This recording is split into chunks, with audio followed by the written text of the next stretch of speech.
Nos acompaña en la entrevista Darwin Pinto, él es periodista, escritor, docente, cuya palabra es muy respetada en torno a este análisis fundamental de los pasos que se han vivido en torno al 21F. Bienvenido, Darwin, un gusto que nos acompañes en cobertura. Buenos días, Judith, buenos días a tu audiencia, encantado de estar aquí. Darwin, el 21F es el inicio, un cambio para muchos de este rumbo en el país. En escenarios y en momentos en los que un gobernante pretendía ser reelecto permanentemente y aduciendo un elemento que era un derecho humano a la repostulación. ¿Cómo has visto todo este proceso desde aquel 21 de febrero hace 6 años? Sí, el 21 de febrero debería ser considerado como un día clave para la recuperación de la democracia y sobre todo de su institucionalidad. El referéndum del 21 de febrero de 2016, que fue hecho un poco con la idea de sacarle el brillo al ego de Evo Morales, que venía de ganar con el 61% las elecciones de 2014, casi 2 años antes. Había tenido una victoria importante Morales, y con este referéndum lo que se pretendía era abrir la Constitución para que este señor pueda ser reelecto la cantidad de veces que quisiera. Ellos venían con esa confianza, venían con ese impulso, pero ya a estas alturas del gobierno de Morales en 2016 había una serie de eventos acumulados en la memoria popular que no habían sido muy gratos, digamos, en términos de respeto a la democracia. El MAS es un partido que ha demostrado a través del tiempo que no se rige por instituciones, sino por objetivos. Y ese 21 de febrero de 2016 el país le dijo no al continuismo de este sistema absolutista y totalitario, pero además esa votación significó la primera derrota electoral de Morales en las urnas. Alguien podría decir por ahí, no, pero él no estaba en la papeleta. Sí, él no estaba en la papeleta, pero lo que estaba en la papeleta era su deseo de perpetuarse en el poder, maquillado un poco, digamos, con la legitimidad que le dé la votación de la gente. Ellos esperaban ganar, pero Bolivia le dijo no.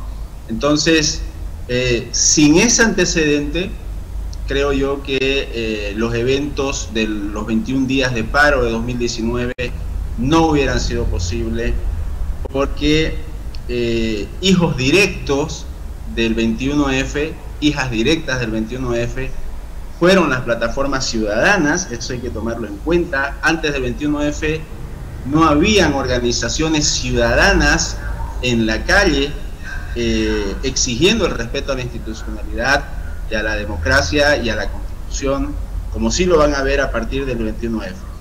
¿Por qué? Max Weber, uno de los 3 padres de la sociología, dice que los gobernados obedecen al gobernante, respetan la autoridad del gobernante, tanto y en cuanto ese gobernante está revestido de una legitimidad. Es decir, yo te obedezco porque sos legítimo. En el momento que ese gobernante no cumple la ley, no cumple la norma, porque se supone que las leyes en los estados modernos son iguales para todos, se supone que todos debemos someternos a la Constitución por igual, no hay ciudadanos de primera ni de segunda ante la ley, no debería haberlos. En el momento que el gobernante rompe la ley o la desobedece, o dice para eso están los abogados, ¿no?, para reacomodarla, para hacerla según mi voluntad, este gobernante pierde la legitimidad y por lo tanto los gobernados empiezan a resistir. Eso es lo que pasa el 21F, cuando Morales decide no acatar unos resultados que él había dicho que iba a acatar, y cuando decide violar el artículo 168 de su Constitución, esa constitución la hizo el MAS. Entonces, el gobernante y su partido pierden la legitimidad de mandar, y es ahí en donde se empiezan a organizar estas plataformas ciudadanas que no son políticas, por lo menos no políticas partidarias en su origen, y estas plataformas van a ser la resistencia de calle, que se va a agudizar, va a llegar a un extremo crítico en 2019, cuando se denuncia, primero porque Morales va a la reelección cuando no debe ir.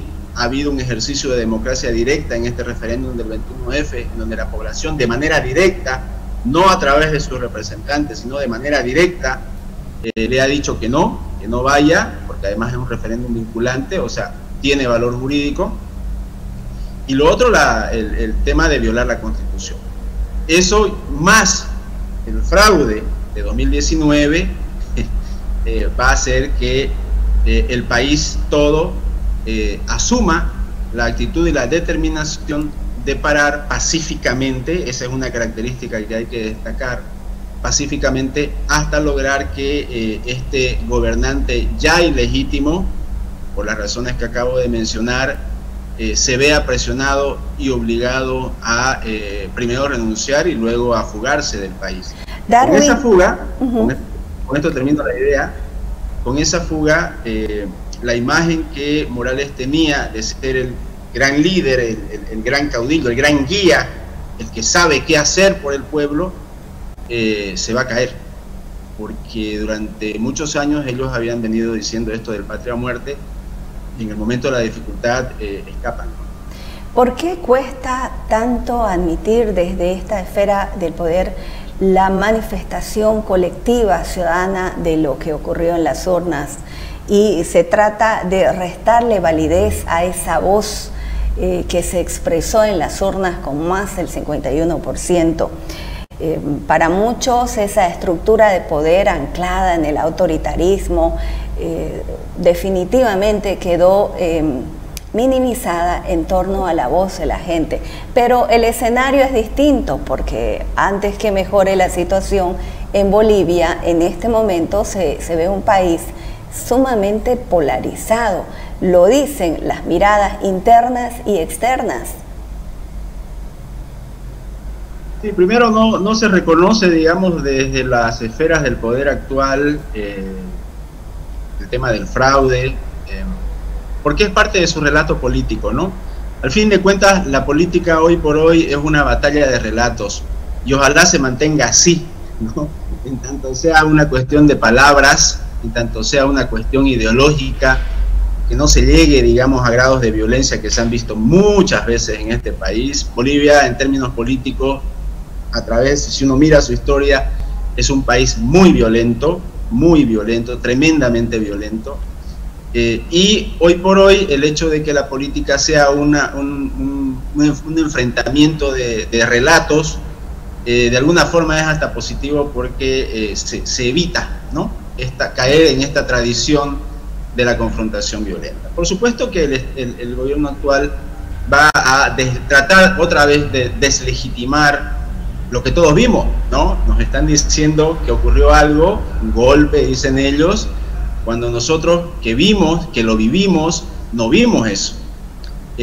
Pero creo yo que la ciudadanía boliviana tiene hoy la madurez suficiente, por el acceso a la información que también tiene a través de internet, para sacar sus propias conclusiones, y salvo los muy convencidos, digamos, o los muy fanatizados de cualquier bando, van a creer a pie juntillas lo que les digan, lo que les digan sus liderazgos. La política, no me acuerdo cuál era la segunda parte de la pregunta. Darwin, la política en este momento en Bolivia está llevando, más que a construir una democracia saludable y en momentos también tan difíciles como lo que se vive con la pandemia, esta nueva normalidad, la política en Bolivia, más que contribuir a este aspecto, está en este momento, quienes están liderando en los espacios políticos, están llevando a la gente más hacia un enfrentamiento. La gente va como a un callejón sin salida, porque otras son las prioridades, pero pareciera que en Bolivia la política es lo que define. Sí, siempre ha sido así, ¿no? Si uno mira la historia política de Bolivia, yo enseño una materia al respecto en la universidad, y puedo ver, analizamos, estudiamos periodos históricos políticos de Bolivia. Este país, como la gran mayoría, se caracteriza por ciclos políticos, por periodos políticos, por épocas en las que ciertas ideologías están en el poder, están en boga, ciertas ideologías que dan respuestas a problemas muy coyunturales según la época, según el tiempo. Y una característica es que Bolivia siempre está polarizada. O sea, que estemos polarizados hoy, a mi juicio, no es una señal terrible, porque es prácticamente el estado de cosas, el estado en el modo como ha transcurrido la historia política de Bolivia a través del tiempo. Si nos vamos al momento, a la época contemporánea, digamos, con el MAS, uno ve los resultados y siempre Bolivia está partida en dos.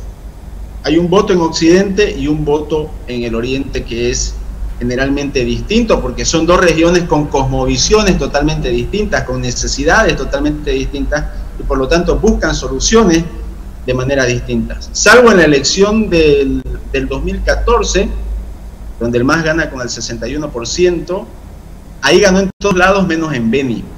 Es la única vez que se rompe esa dicotomía. Si estamos mal, evidentemente, si uno mira la foto y uno mira el momento histórico, por supuesto que no es el país que quisiéramos, no estamos en el país que deseamos, los que respetamos la democracia, los que aspiramos a retornar a una institucionalidad, a una normalidad institucional, que es como se manejan los países en serio, los países de verdad.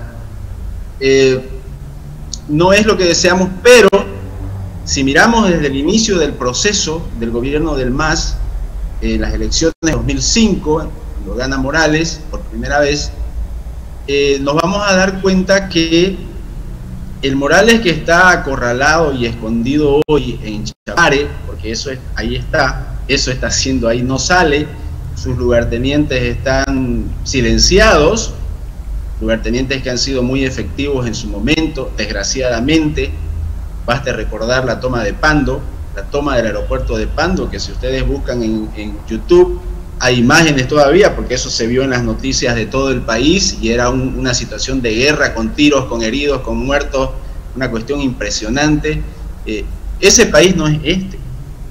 Y si bien aún el MAS está en el poder, el MAS de hoy no es el MAS que era liderado por Morales.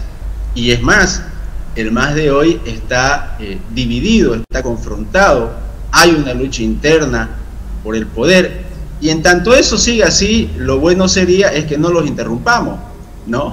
Hay un dicho que dice... Dejar el desenlace...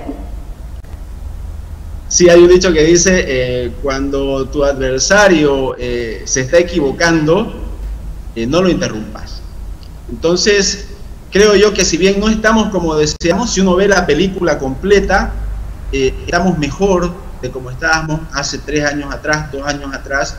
Creo que es un proceso de levantada hacia la restauración de la institucionalidad, por una razón que es explicada desde la historia, y es que el ciclo político del MAS se está agotando. Eso ha pasado con grandes ciclos políticos en este país, como la Revolución Nacional del MNR, que fue absolutamente transformadora, que tuvo sus luces y sus sombras, que fue muy importante, pero que llegado un momento, su líder creyó que la revolución era él, en el caso de Víctor Paz Estenssoro, y trató de reelegirse violando la Constitución, y trató de reelegirse haciendo un fraude, y eso es lo que hizo que se corte con ese proceso. Así es. Darwin, el gobierno del MNR, la revolución, gobiernos del Acuerdo Patriótico, y posteriormente ya viene este escenario político en el cual estamos viviendo, ese cambio desde el 2006 hasta ahora. Sin embargo, independientemente de todos estos procesos que se han vivido, ¿Cuándo se le dará, ¿no?, el sitial que el ciudadano necesita? Las sociedades son productivas y van construyendo en función a cómo están, cómo se encuentran sus habitantes. Pero vuelvo a insistir con esto, en Bolivia la política sigue siendo el parámetro, el paraguas principal cuando las prioridades son otras y cuando los ciudadanos se agrupan en organizaciones civiles, en los que formaron parte, por ejemplo, de este grupo de que se manifestó en estos 21 días, el gobierno los etiqueta o son identificados como gente que quiere desestabilizar, que no quiere un proceso democrático. ¿Cuándo se le dará el sitial que verdaderamente le corresponde al ciudadano de tener voz y voto de una manera colectiva, mirando siempre por el bien común? Sí, la clase política, nuestra clase política, o trata de perpetuarse en el poder cuando es oficialismo, o es absolutamente estéril cuando es oposición. Con lo cual, la tarea de la clase política, que viene a ser como la intermediaria entre las necesidades de la sociedad y el poder del Estado, los políticos son los intermediarios entre la sociedad y el Estado. Esta clase política actualmente, y bueno, eso también es histórico, no es muy funcional en este país, pero tampoco se puede prescindir de ella, porque dentro del esquema, del sistema, ellos son los que operativizan el ejercicio del poder, son los alcaldes, son los gobernadores, son los presidentes, etc. ¿Qué es lo que queda?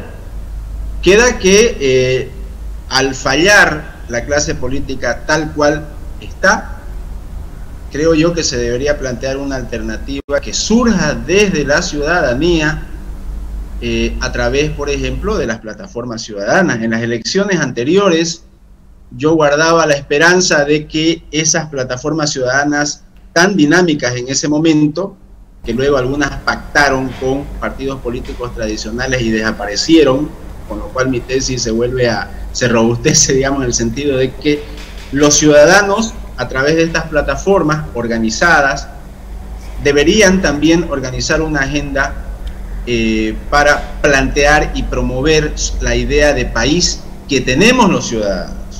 Ya no los políticos tradicionales que suelen transar, que suelen negociar, porque eso es parte de la política tradicional.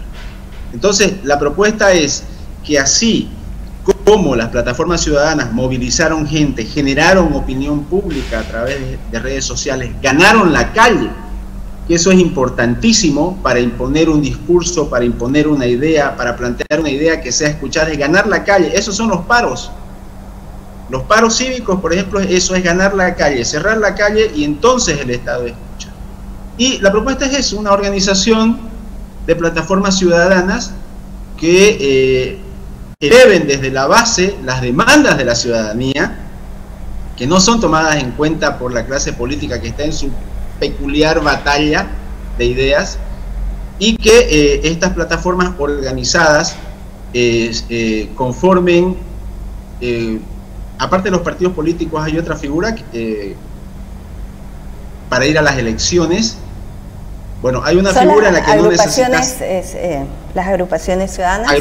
Agrupaciones ciudadanas, exactamente. Ir a las elecciones y plantear ya no una ideología política, porque hay muchas ideologías políticas, pongamos el socialismo, digamos, que obedecen a realidades y a tiempos que ya no son Exacto. Son ideologías que nacieron en otro tiempo, que nacieron en otra cultura, que nacieron en otro lugar, que respondían a necesidades de otro tiempo. Hoy los problemas actuales son distintos y por lo tanto las demandas y las ideologías, por llamarlo de alguna manera, tendrían que estar enfocados a los problemas de ahora, y eso tiene que surgir desde la sociedad organizada, pero ya no a través del sistema de partidos tradicionales, sino sociedad organizada en agrupaciones ciudadanas que puedan ir y representar a la ciudadanía en el Parlamento, en el poder. Y eso también sería importante que quienes van a estar involucrados en la política pues se preparen, ¿no? O sea, eso en el marco muy respetuoso para que en Bolivia no se imponga una cultura de los políticos advenedizos que llegan a las instancias, en este caso del Parlamento, y negocian con facilidad o son elegidos y inmediatamente por una tienda política o una agrupación y luego se convierten en tránsfugas. Y bueno, este ha sido un proceso que se va viendo. O algo peor, Judith. Esa es una figura. La otra figura es la del político advenedizo, que probablemente tiene toda la buena intención, digamos, de hacer esto que estoy diciendo, intervenir en política para mejorarla desde un enfoque ciudadano, pero al no estar preparado, no sabe qué hacer cuando está ahí. Y, por ejemplo, en sus narices pueden pasarle leyes que son dañinas para la sociedad, y como no está preparado, como no está bien asesorado, no se entera de lo que está pasando. Es lo que pasó con la ley 386, que se tumbó, digamos, en el paro de 9 días de noviembre, me parece, el año pasado.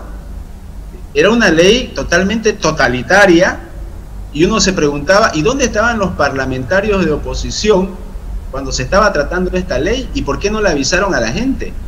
Creo yo que la representación parlamentaria de oposición actual, salvo algunas excepciones de parlamentarios y parlamentarias que se están moviendo de una manera bastante eficaz, la labor que tendrían que tener mientras van ganando experiencia en ese oficio es avisarle al pueblo, avisarle a la sociedad cuando este tipo de leyes que son nocivas a las libertades se están tratando en el Parlamento.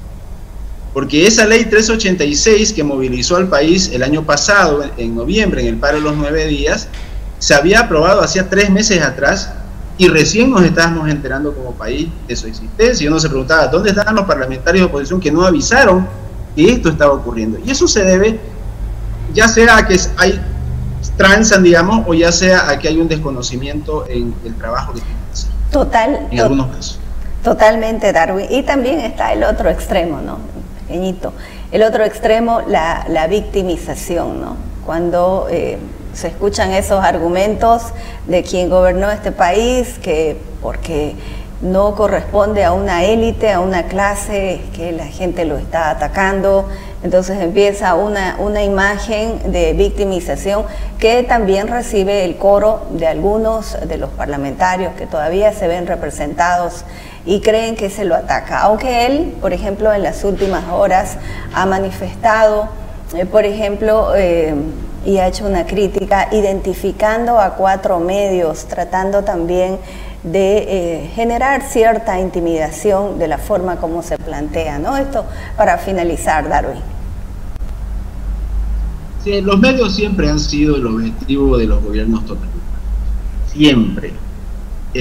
Porque el medio interpela, ¿no es cierto? Los medios en algunos casos investigan, los medios dan voz a sectores de la sociedad que no pueden dirigirse de manera directa a los gobernantes. Por lo tanto, el ataque a los medios es prácticamente, debe estar en el decálogo de los gobiernos totalitarios, ¿no? Acallar esas voces que no están alineadas con el discurso oficial. Así es. Muchísimas gracias, Darwin. Ha sido muy sustancioso escuchar, por supuesto, este análisis, y estamos pendientes también en otras oportunidades para que conversemos en Cobertura. Hacemos una pausa. Gracias. Gracias. Sí, es de hombres. Es de hombres tener miedo, sentirnos inseguros. Sí, es de hombres llorar. Es de hombres. Sí, es de hombres sentir vergüenza y pedir apoyo. Es de hombres no ser violentos, no ser agresivos. Sí, es de hombres respetar. No acosar. No abusar. Es de hombres denunciar y frenar la violencia. Sí. Es de hombres asumir nuestra responsabilidad en el hogar. Es de hombres intentar cambiar. Sí, es de hombres.